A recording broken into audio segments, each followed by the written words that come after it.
y esta vasodilatación puede ser regulada, o sea, esta hipotensión puede ser regulada con un aumento de volumen del vaso sanguíneo. Entonces, en una descompensación de un paciente que está en agonía, vamos a ver una vasodilatación bastante marcada y el aumento del fluido me puede ayudar a mejorar mi presión arterial para un proceso de resucitación. Entonces, ¿cómo calculo el volumen de reposición con dosis fijas? Cuando hablamos de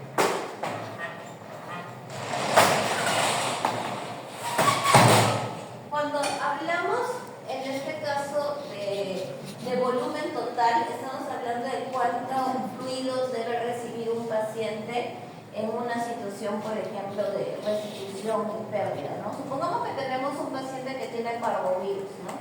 Normalmente un paciente con parvovirus empieza a tener vómitos, diarreas y no come, ¿no? Entonces no come, no toma agua, entonces ahí el paciente no está ingiriendo su mantenimiento. Con los vómitos y con las diarreas está teniendo pérdida, ¿ya?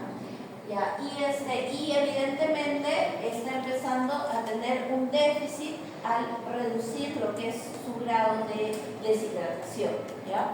Entonces, por ejemplo, vamos a calcular el volumen diario de un paciente, ¿ya? Entonces tenemos el volumen de déficit, que viene a ser el porcentaje de deshidratación, ¿ya? También se conoce la fórmula como porcentaje de deshidratación. ¿Ya? Supongamos que es un pacientito que viene con un 7%, ¿ya? 7% de deshidratación. ¿Ya? A eso le aumentamos el mantenimiento, ¿ya? ¿Cómo sabemos cuánto es el mantenimiento que tiene que tener ese paciente? 7% del peso. Ya, el mantenimiento siempre va a cumplir esta regla, ¿ya? Es peso por un factor, ¿ya? Por un factor, por ejemplo, el factor que siempre utilizamos es un factor 60, ¿ya? Pero los factores van a cambiar según los pesos de los pacientes. Es decir, cuando estamos hablando de un paciente grande, por lo general, el factor siempre va a ser por 40 o por 50, o sea, va a ser menos, ¿ya? Incluso, ¿no? En pacientes muy pequeños o cachorros pueden llegar incluso el factor subir a 90. Pero vamos a poner, digamos, el punto medio, ¿ya? Que es, vamos a multiplicarlo por 60. ¿Ya? Y de ahí tenemos la pérdida, que es los mililitros que el paciente pierde. Entonces vamos a suponer que tenemos un paciente en el cual ha tenido como 5 vómitos, cada vómito de 20 mililitros, entonces vamos a ponerle que ha perdido 100 mililitros.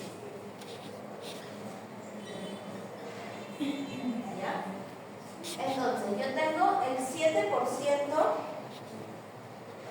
¿ya? De deshidratación. Vamos a buscar el volumen entonces de deshidratación. Ya, mi paciente vamos a poner que pesa 10 kilos, ¿ya? Para que sea más fácil de ver. Entonces 7 por 10 entre 100, 0.7 por 7.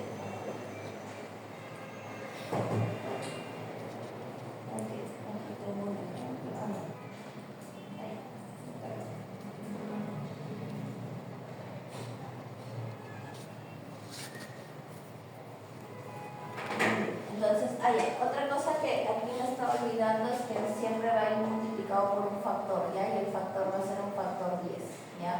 Es un factor de corrección, ¿ya? Entonces vamos a multiplicar 7 por 10 y eso por el factor 10, ¿ya? ¿Y esto me va a dar cuánto? 700, ¿ya? Entonces, mi volumen de deshidratación es 700 mililitros, ¿ya? A eso le vamos a sumar mi volumen de mantenimiento. El paciente pesa 10 kilos, 10 por 6, 600. ¿Ya? Y a esto le vamos a sumar la pérdida, que son 100 mililitros, ¿sí? Y todo esto me va a dar como volumen final, ¿cuánto? 1400, ¿no? Mililitros, que es igual a 1 litro 400 mililitros, ¿sí? Ya, entonces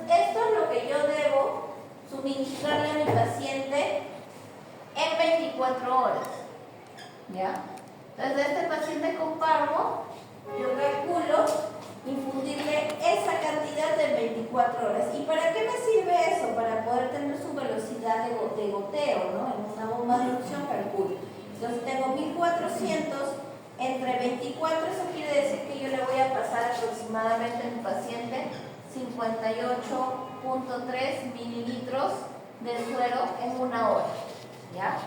Ahora, cuando estamos teniendo un paciente, y ahí está para que lo tengan como dato de clínica, cuando tenemos un paciente al cual estamos hidratando, tenemos que medir sus parámetros y sus factores de deshidratación en las siguientes horas, ¿ya? No es que yo me voy a regir las 24 horas a pasarle esta misma cantidad de volumen. Si de repente el paciente dejó de vomitar, si de repente el paciente ya empezó a ingerir agua de manera voluntaria, ¿ya? O incluso si el grado de deshidratación se corrigió, quizás de aquí a 10 horas, 8 horas o 12 horas, el paciente ya no tiene 7, sino tiene 6. Entonces mi volumen final y por consiguiente mi velocidad de volumen de fluido va a cambiar, ¿ya? Entonces tengan en cuenta que este tipo de medición es dinámica, dependiendo la clínica del paciente, ¿ya? Entonces siempre se tiene que volver a reevaluar a mi paciente en las siguientes horas para quizás corregir estos volúmenes, ¿ya? Porque si no, ¿qué pasa si yo le sigo pasando este volumen y mi paciente ya no tiene deshidratación? O sea, tiene un 5% de deshidratación en unas 4 horas. Lo voy a sobrehidratar, ¿no? Dejó de vomitar, o sea, le voy a poner demasiado, quizás fluido, ¿ya? Y esto puede generar una situación contraproducente.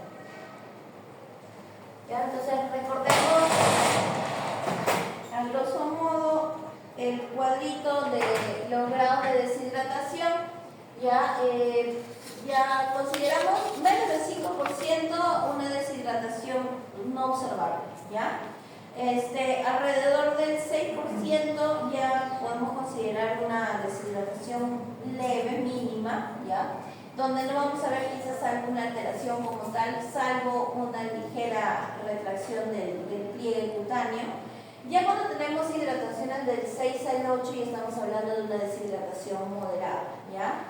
Donde vamos a ver que sí hay una reflexión mayor de la recuperación del pliegue cutáneo. Ya podemos empezar a ver resequedad de las mucosas, podemos ver ya una leve taquicardia para tratar de compensar esa reducción de fluidos que siente en el cuerpo, ¿no? Y una moderada oliguria. En el caso de 6 a 10 ya estamos hablando de una deshidratación severa. Ya vamos a ver que sí va a haber una recuperación del pliegue cutáneo bastante lento, a veces incluso se queda casi pegado. Se va a ver la resequedad como tal, y ya aquí se ve el hundimiento ocular, ¿no? Con la misma resequedad que hay, ¿no? Una clara oliguria. Y vamos a ver ya signos de hipovolemia, ¿no? Taquicardia, mucosas pálidas, ¿no? Incluso el pulso débil, porque va a haber vasoconstricción periférica. Ya cuando tenemos deshidrataciones de 10 a 12, ya estamos hablando de signos de estado de shock, ¿ya? Un paciente que va a tener una hipovolemia muy marcada, taquicardia marcada, pulso débil, prolongación del tiempo de aislado capilar, las mucosas pálidas, hipotermia, depresión incluso mental. Podemos tener un paciente en estado semicomatoso o delirante, ¿no? A veces hay pacientes que vienen en delirio, ya incluido, ¿no? Todo lo anterior mencionado. Y ya cuando tenemos estados de shock hipovolémico grave, que es un incidente de un atropello en la cual tenemos una hemorragia bastante intensa, una arteria quizás principal se ha roto, ya vamos a encontrar incluso estados de semicomatosos, ¿no? Cuando hablamos de unos porcentajes entre el 10 al 15%, ¿ya? Entonces ahí es, por ejemplo, donde funciona el factor de decir, le ponemos volemia a chorro, ¿no? Para tratar de compensar a un paciente, ya un 15%, pero ya estás a punto de hacer un RCP. Bueno, complicaciones, ¿ya? Lo ideal es tener una normovolemia. ¿Qué pasa cuando hay menos volemia? Cuando tenemos una hipovolemia, ¿no? Vamos a tener vasoconstricción perfusión periférica, porque el cuerpo va a querer preservar la cantidad de líquidos en los órganos principales. Vamos a tener una centralización de la circulación, justamente por este motivo se genera como consecuencia la vasoconstricción periférica. Va a haber una hipoperfusión de los tejidos, ¿no? Porque al haber vasoconstricción periférica van a haber ciertos tejidos que van a dejar de irrigarse. Falla multiorgánica, ¿ya? Porque si, por ejemplo, hay una reducción de los fluidos, de la llegada de oxígeno, ¿no? Hay cuadro de hipotensión. ¿Quién es el primero, por ejemplo, que empieza a darse cuenta de lo que está sucediendo? Ya no se acuerda. Cuando hay un cuadro de hipotensión, ¿quién es el primer órgano que se da cuenta? ¿El hígado? ¿El cerebro? ¿No piensa? No. Cuando hay un cuadro de hipotensión, se ve. ¿Quién se da cuenta? El riñón. ¿Ya? ¿Y qué hace el riñón? Ahí está. Activa el sistema de renin-angiotensina-aldosterona, ¿no? Y todo este sistema persistente que se empieza a generar muchas veces genera más bien una falla multiorgánica, ¿ya? Porque realmente no hay un cuadro de hipovolemia, ¿no? En muchos de los casos, en un cuadro de hipotensión, netamente, ¿no? Por vasodilatación. Ahora, ¿qué pasa cuando tenemos hipervolemia, ¿no? Cuando hay demasiado volumen en la sangre, ¿no? Puede haber edema tisular. ¿Por qué? Porque se va a absorber y se va a ir a repartir en compartimientos. Puede haber complicaciones respiratorias, ¿no? Porque puede generarse un edema pulmonar, ¿no? Pueden haber coagulopatías por hemodilución, ¿ya? Porque va a haber demasiado fluido en el lecho sanguíneo. Va a haber una afección en la función renal, cardíaca y hepática. Y en este caso ya es por congestión, ¿no? Porque va a haber gran cantidad de volumen que va a generar presión, más bien demasiada presión al vaso sanguíneo, ¿no? Entonces, tanto la hipervolemia como la hipovolemia nos va a generar un cuadro de descompensación. Ahora, reposición volémica es mantener un volumen sanguíneo adecuado, porque eso es lo que buscamos dentro de lo que es un tratamiento de fluidoterapia, ya sea para regular de una hipovolemia a una normovolemia o de una hipervolemia a una normovolemia. Mantener principalmente la presión y la perfusión adecuada en el gasto sanguíneo, en el flujo tisular y por consiguiente vamos a tener un suministro adecuado de oxígeno. Entonces, para poder suministrar fluidos tenemos principalmente, habíamos hablado, dos tipos, ¿ya? Los cristaloides y los coloides. ¿Ya? Dentro de los coloides podemos incluir a la sangre y sus derivados, pero también hay otros cuadros que los separan, ¿no? Entonces, tenemos los cristaloides, que son las soluciones electrolíticas, que ellas nos van a aportar volumen a la sangre, ¿sí? No nos van a aportar, en este caso, peso, sino volumen, ¿ya? Y bueno, pueden estar clasificadas según su composición electrolítica, su pH o su osmolaridad, ¿ya? Y básicamente se utilizan para aumentar volumen en el vaso sanguíneo. En cambio, los coloides van a ser solutos macromoleculares, no van a ejercer presión osmótica coloide, en la cual van a generar la retención de líquidos en el lecho intravenoso. Entonces, básicamente van a aumentar volumen vascular en la precarga y perfusión tisular. Van a darle peso y consistencia a la sangre, ¿ya? Y bueno, la sangre efectivamente y sus derivados lo que va a hacer es aumentar la carga celular que se pueda ver que está en pérdida, ya sea por una patología o ya sea por alguna situación traumática quizás, ¿no? Intraquirúrgico, algún accidente, ¿no? Y necesitamos reponer las células que se están perdiendo. Entonces, los fluidos deben ser tratados como cualquier otro medicamento, ¿ya? No solo el tipo de fluido es importante determinar cuál es, sino también la velocidad de administración y el volumen final que hay que darle, ¿ya? Y la duración de que se le tiene que colocar, ¿ya? Entonces, no es que, porque el fluido yo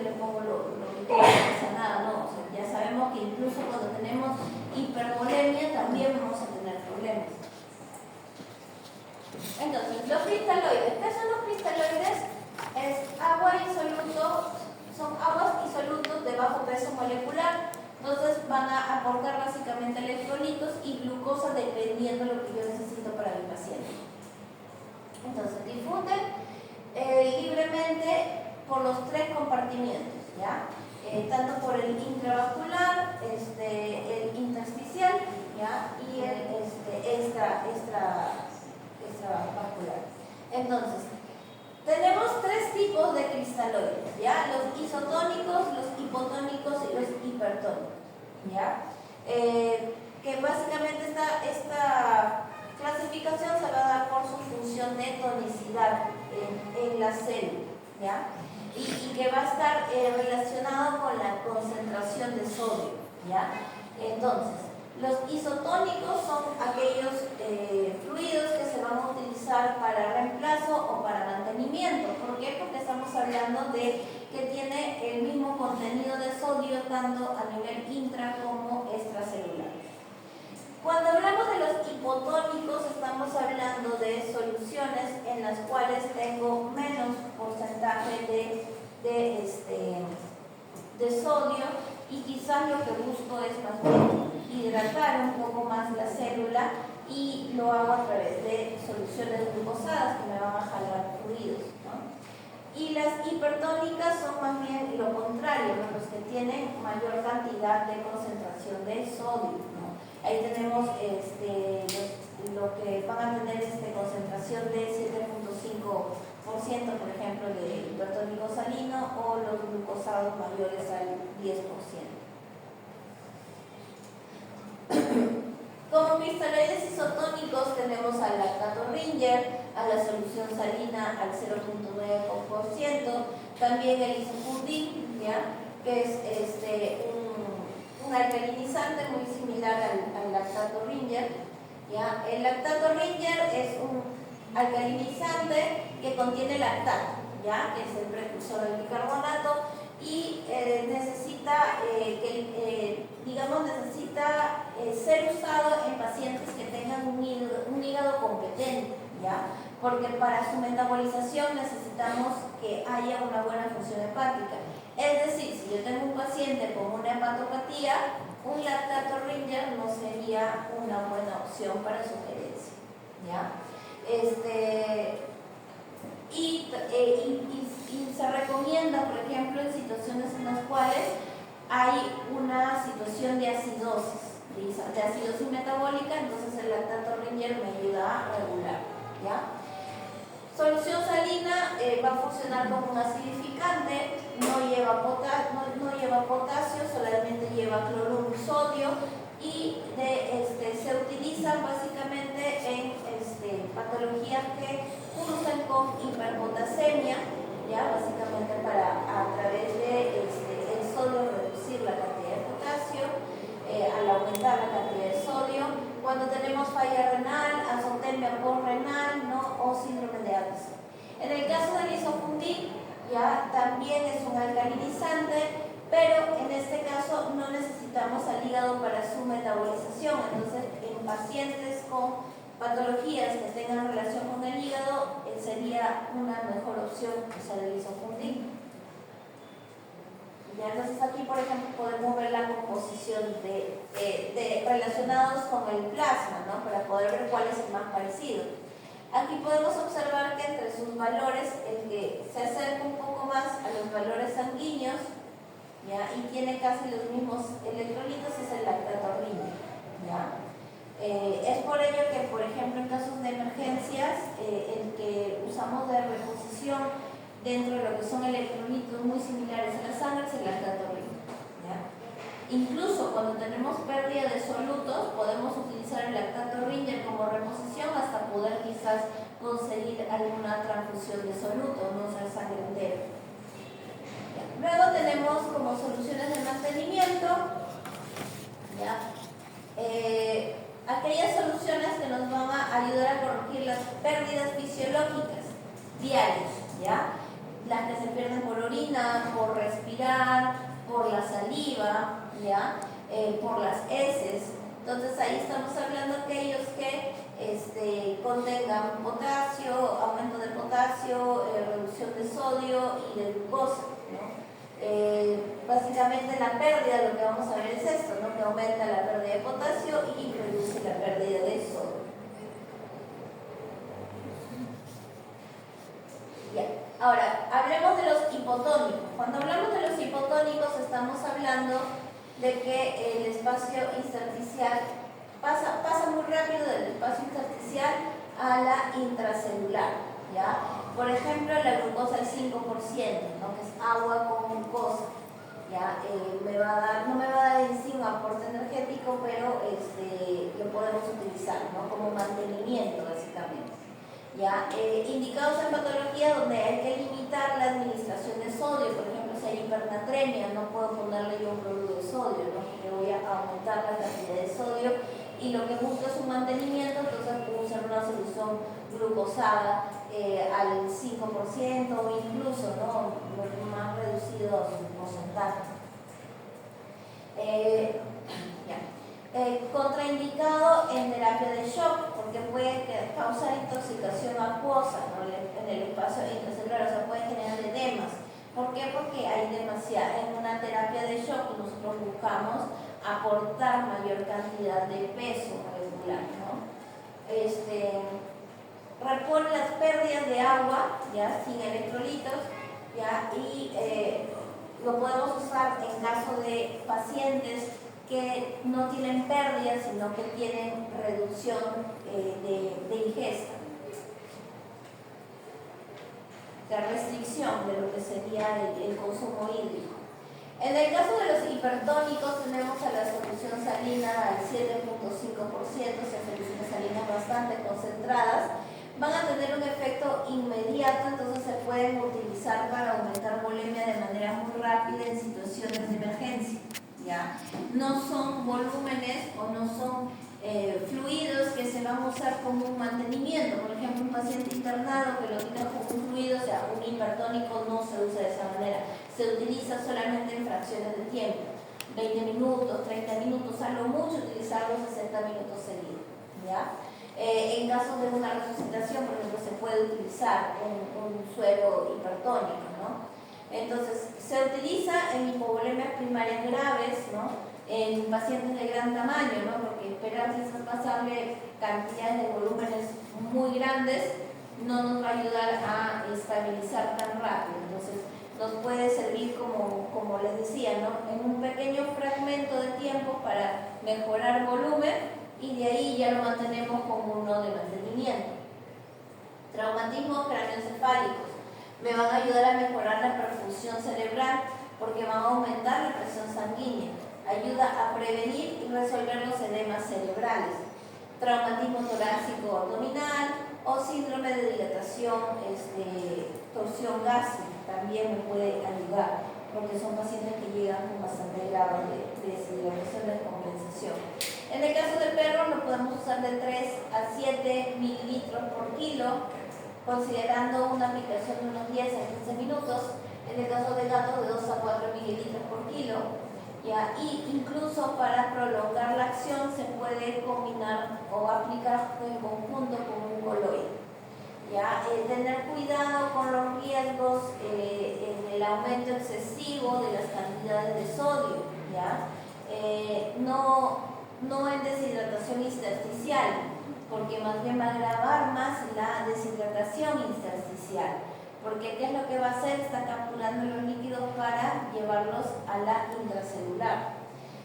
Vigilar su uso en cardiópatas, tener cuidado en cardiópatas y en pacientes con enfermedades renales.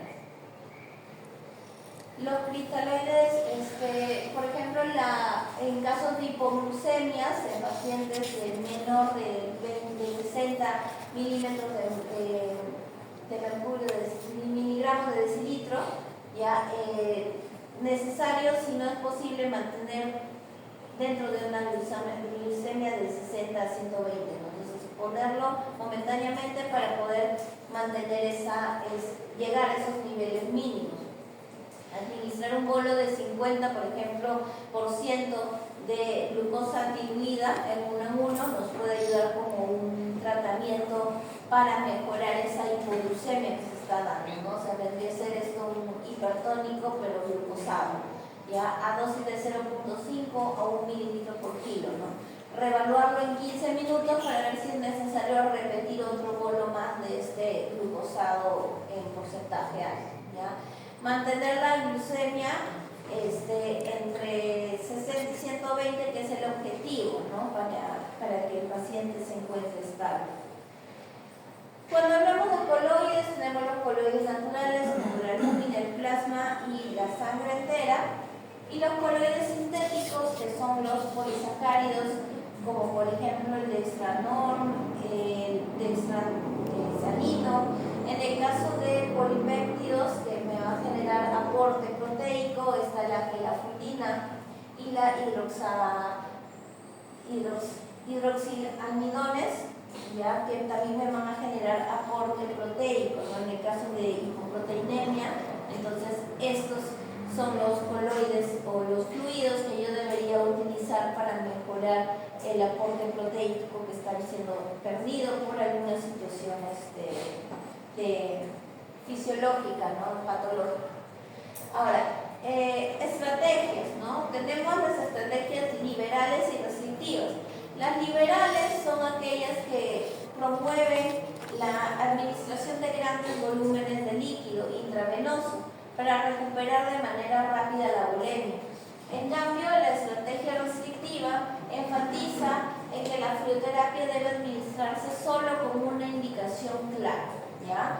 En realidad, pues, va a depender mucho de también la situación, ¿no?, en la que estemos con el paciente, ¿no? Definitivamente, mi criterio personal, siempre la restrictiva va a ser la que mejor te va a llevar un tratamiento, pero en una situación de emergencia, por ejemplo, en una situación de vasodilatación, en una cirugía, la liberal la puedo utilizar en pequeños fragmentos, considerando lo que debería ser la reevaluación inmediata, ¿no?, en el tiempo que yo creo que me va a ayudar a regular, ¿no?, un aumento de presión.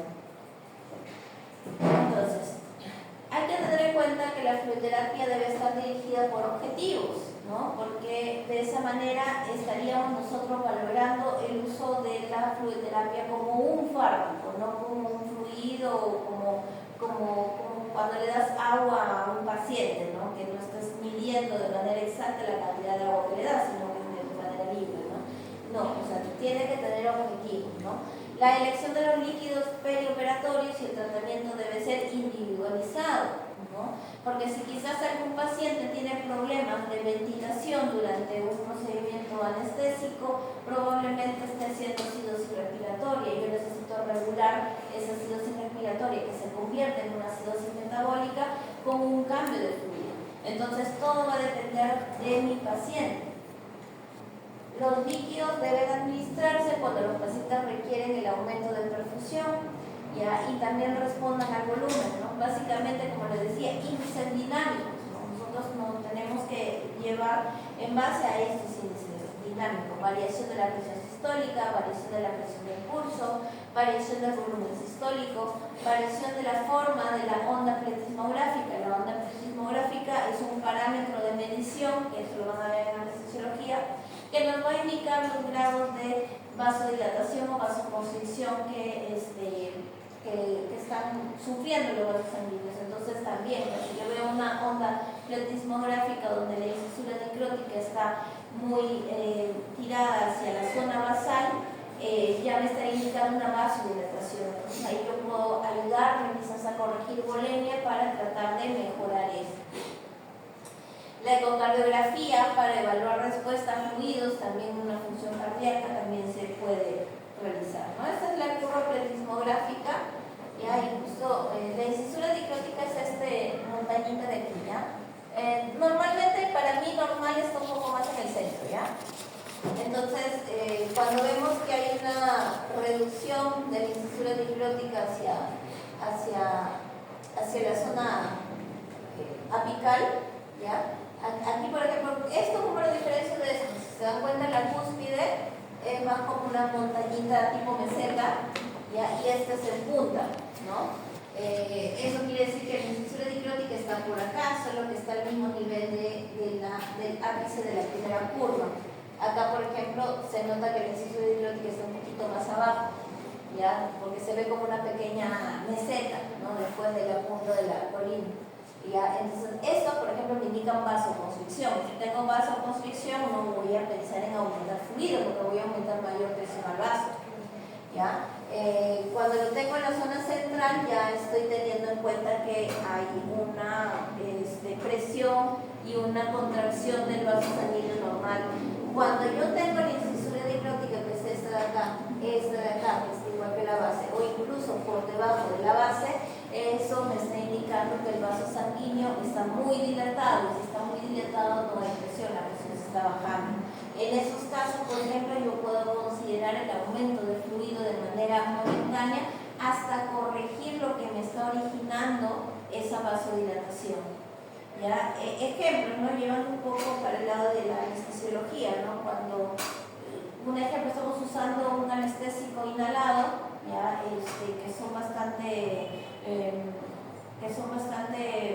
miorelajantes y generan vasodilataciones bastante potentes. Yo veo vasodilatación, lo primero que hago es bajar un poco el isoflurano y aumentar fluido. Y si eso hace que se regule mi curva pletismográfica, ya me está indicando que la vasodilatación era generada por el fármaco inhalado, ¿no? Entonces he buscado el origen y lo he corregido y ya veo que se va regulando, ¿no? Tratando de compensarlo con los fluidos.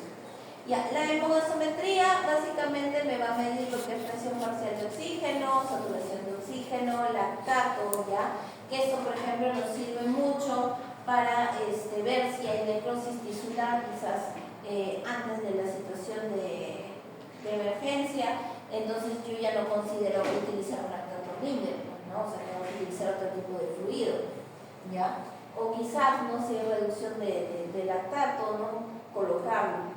Bilirrubinas totales, glucosa, hemoglobina, pH en sangre arterial, presión parcial de oxígeno, de carbono, electrolitos, tanto sodio, potasio y cloro, ¿no? O sea, definitivamente la hemogasometría o la toma de electrolitos debería ser pruebas de sumamente importancia antes incluso de someter a algún tipo de colocación de fluido de bicarbonato, ¿no? Si tengo alcalosis, ver en tal caso no utilizar un fluido alcalino, ya el hematocrito, la urea, ¿no? Para poder determinar que nos permita elegir adecuadamente el fluido y calcular en tal caso el exceso, ¿no? Y estimar de esta manera la recuperación del paciente.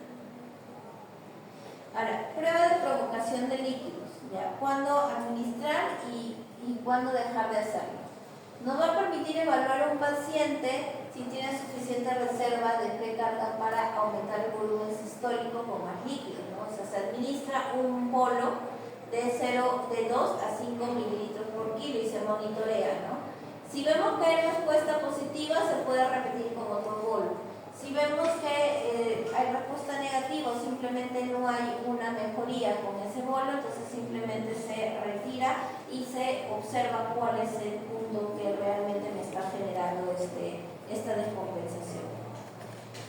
Terapias para optimizar la hemodinámica, ¿no? La fluoterapia, ¿no? Para corregir el déficit de volumen, de esta manera también suministrar el oxígeno de manera suficiente, ¿no? Porque probablemente al no haber una buena circulación, no va a haber una buena perfusión. Vasodilatadores o vasopresores, ¿no? Dependiendo de lo que me indiquen los parámetros de monitoreo, cómo está mi vasculatura, ya puedo incluso considerar utilizar uno de estos fármacos, ¿no? Para modular de esta manera la presión arterial y el tono vascular. El soporte ionotrópico, ¿no? Si tenemos un paciente en vasodilatación, quizás incluso con tendencia a la bradicardia, puedo utilizar un ionotrópico para mejorar mi gasto cardíaco y de esta manera optimizar un poco más mi volumen y acelerar la circulación sanguínea y el aporte de oxígeno que me va a dar al moverse más rápido, ¿no? Entonces, plan de fluidos intraoperatorio. ¿Ya? El plan de monitorización hemodinámica y optimización de fluidos básicamente tiene que ir dirigido de manera individual, ¿no? Ver el estado del paciente, su salud, la edad, la fisiología, ¿ya? Riesgos quirúrgicos en el procedimiento, o sea, considerar si de repente va a ser una cirugía muy sangrante o si va a ser algún procedimiento quirúrgico en el cual, por ejemplo, pacientes que tienen piometra y aquellas piometras que la paciente ha mantenido compensándose por mucho tiempo y son unos cuernos uterinos que tienen una cantidad brutal de líquido y a veces la paciente llega hasta caminando, no vomita y es un hallazgo casual, a veces ni siquiera hace una clínica tan marcada de lo que es una piometra. ¿Qué quiere decir? Si tiene el paciente una compensación clínica, que el paciente considera que la cantidad de fluidos que hay en ese útero es parte de su volemia normal. Entonces, cuando ese paciente entra al procedimiento quirúrgico, muchas veces al retirar el útero, el cuerpo asume que está entrando en hipovolemia. Entonces, también es importante considerar los riesgos que hay dentro de un procedimiento o una torsión gástrica, también pasa una situación muy similar. ¿Ya? Y definitivamente esta elección de la monitorización hemodinámica es bastante importante. Entonces, como recomendaciones, identificar tempranamente los factores de riesgo, las prioridades del paciente y del trauma, considerar la administración temprana de sangre y productos derivados. Tengan en cuenta que una fluidoterapia nos va a ayudar siempre a estabilizar a un paciente. Entonces, siempre tengan esto en cuenta, ¿no? Cuando vaya a entrar un paciente a un procedimiento quirúrgico, y ahí esto se recalcará también en anestesia, mientras mejor asa sea con la que un paciente entre, ¿ya? O sea, el asa es el riesgo anestésico, ¿ya? Obviamente la probabilidad de éxito va a ser mejor. Entonces, no todo lo que quirúrgicamente se tenga que solucionar quiere decir que se tenga que hacer ahorita, ¿ya? Hay patologías o hay situaciones clínicas en las cuales es mejor estabilizar al paciente, aunque sea 24 horas, para reducir su asa y que el paciente entre con mejor pronóstico a una cirugía, ¿ya? Entonces, aquí es donde la fluidoterapia toma una suma importancia con la mejoría clínica del paciente, ¿ya? Incluso, por ejemplo, hay piometras, hay pacientes que vienen con piometras en las cuales tienen vómitos muy persistentes, un grado de deshidratación quizás moderado o severo, ¿no? Un paciente con una toxemia, le sacas exámenes y tienen los neutrófilos por los cielos, ¿no? Entonces, uno dice, ay, ya hay que retirarle el útero, ya. Pero uno puede calmarse un poquito, estabilizar un poquito, hidratar mejor ese paciente, lo vas conteniendo con los antibióticos, vas manejando signos clínicos y lo metes a cirugía en unas horas, ¿ya? Entonces no es que hay que desesperarnos y la solución es quirúrgica, mételo al quirófano, o sea, no siempre es así. Incluso es una torsión gástrica, no es que llegó el paciente y de frente lo meto al quirófano. Trato de estabilizarlo lo más que se pueda para recién meterlo al quirófano. Hay pacientes que necesitan un poco de hidratación, incluso lo puedo trocalizar para que esa tensión que tiene en el abdomen por la torsión vórculo reduzca un poco, reduzca el dolor mientras lo voy hidratando y de ahí recién lo preparo para el quirófano. O sea, no todo es de frente, agarro, lo meto y lo meto cuchillo, es así. Primero tenemos que manejar la parte clínica, ¿ya? Entonces, aquí es donde los fluidos toman suma importancia. ¿Ya? El monitoreo de la hemodinamia para administrar solo el fluido necesario para mantener la perfusión. Entonces, la terapia tiene que ser individualizada, dirigida por objetivos, ¿no? O sea, a eso es lo que voy. Tiene que ir dirigido a objetivos, ¿ya? No todas las piometras se tienen que operar en el mismo momento, o sea, pueden algunas tratar de estabilizarse. Hay otras que de repente sí, ¿ya? Un ejemplo, quizás alguna ruptura de un vaso, de un hemangiosarcoma, ¿verdad? Que es una masa en el vaso. Sí, efectivamente, hay una pérdida de sangre bastante masiva. Tengo que recuperar esa volemia, esa cantidad de células en sangre. Pero si yo lo estabilizo con un sangrado importante, tampoco me es conveniente. Entonces, en ese caso, por ejemplo, tengo que ir estabilizándolo mientras lo voy preparando para la cirugía. Entonces, cada caso es independiente. O sea, ahí ya no puedo esperar, porque mientras espero más se desangre y más pérdida tiene, ¿no? Y yo genero menor concentración celular en la sangre porque le meto su fluido y estoy diluyendo su contenido sanguíneo. Entonces, a eso es lo que uno se quiere decir al indicar que hay que individualizar el tratamiento, ¿no? De esta manera, reemplazar pérdidas extravasculares, evitar el exceso de fluidos, ¿no? Con coloides también, ¿no? Para reducir los edemas y problemas vasculares en general. ¿Alguna pregunta, chicos, hasta aquí? ¿Ninguna? Ya. Entonces vamos ahorita a ver qué nos han traído. Entonces, algo importante que tenemos que recordar es que tenemos dos formas de poder suministrar los fluidos a través de lo que es el macrogotero y el microgotero, ¿ya? Los macrogoteros son estos de aquí y el microgotero es este de aquí, ¿ya? Entonces,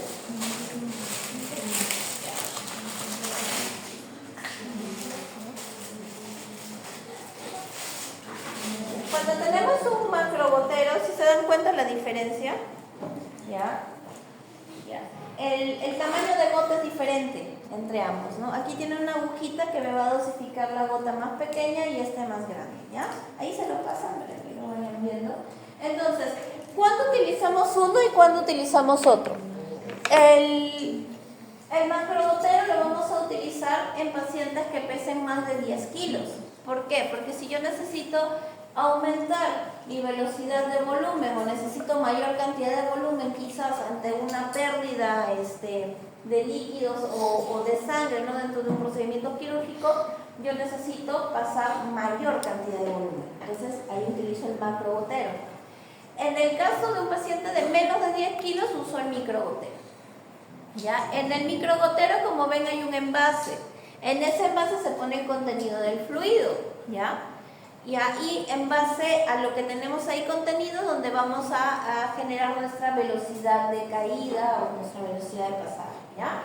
En el caso del macrogotero se conecta directamente en el fluido y de esa manera regulamos según el tamaño de gota. Ahora, 1 mililitro en un macrogotero es equivalente a 20 gotas, ¿ya? En cambio, un microgotero es equivalente a 60 gotas, ¿ya? Lo cual quiere decir que es 3 veces más su volumen, el tamaño de la gota, ¿ya? Entonces, como les decía, tenemos dentro de los que son de mantenimiento, tenemos esta solución, ¿ya? Cloruro de sodio, ¿ya? Incluso pueden ver acá su composición. La solución polielectrolítica, ¿ya? Hay que ver qué es lo que contiene. Tiene cloruro de sodio, tiene potasio, tiene lactato, tiene dextrosa, ¿no? Es bastante completo, ¿no? Entonces, lo que hay que ver es quizás cuál es la pérdida mayor que puede tener un paciente, si tiene vómitos, diarrea, qué electrolitos es el que perdió más, para ver si nos es conveniente no usar esto, ¿no?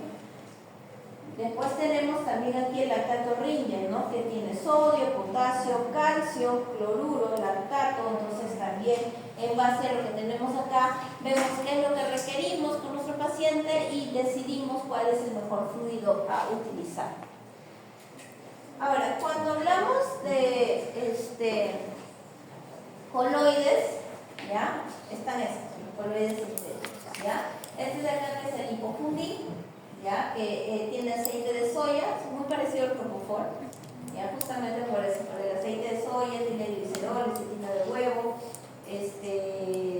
tiene triglicéridos en cadena, ¿ya? Tiene oleato sódico, ¿ya? Tenemos bastante contenido proteico, ¿no? Igual este de aquí, ¿ya? Que es el poligelatina, ¿ya? Que en este caso le va a generar espesor, ¿no? También tiene sodio, tiene potasio, tiene calcio tiene ácido clórico, tiene hidróxido de sodio, ¿ya? Entonces también hay un aporte de algunos electrolitos, ¿no? Entonces quizás necesitamos algunos electrolitos y necesitamos lo que es generarle mayor peso molecular a la sangre, podemos usar uno de estos coloides, ¿ya? Igual si quieren acérquense para que puedan ver los frasquitos. Y cuando hablamos de diluciones, ¿ya? Podemos usar también estos de aquí, que son las aguas de inyección, ¿ya? Cuando queremos diluir algún fármaco, podemos utilizar esto, ¿no? O cuando queremos reconstituir alguna cápsula, algún comprimido de algún tipo de antibiótico, ahí lo podemos utilizar, ¿ya? Y cuando hablamos de las destrozas en concentración alta, por ejemplo, tenemos las que son en ampollas, ¿no? Este de aquí es del 33.3%, hay otras que son al 50%, esas son más hipertónicas y que evidentemente en una situación de hipoglucemia de verdad nos ayudan bastante, ¿ya? Es mejor utilizar la de 50, pero si no la de 33 también nos ayuda en ese tipo de casos, ¿ya? Bueno, hasta aquí. ¿Alguna pregunta, chicos? ¿No? ¿Todo claro? Muy bien. Entonces, si está todo claro, nos vemos la próxima semana. Ahorita voy a colgarles el informe.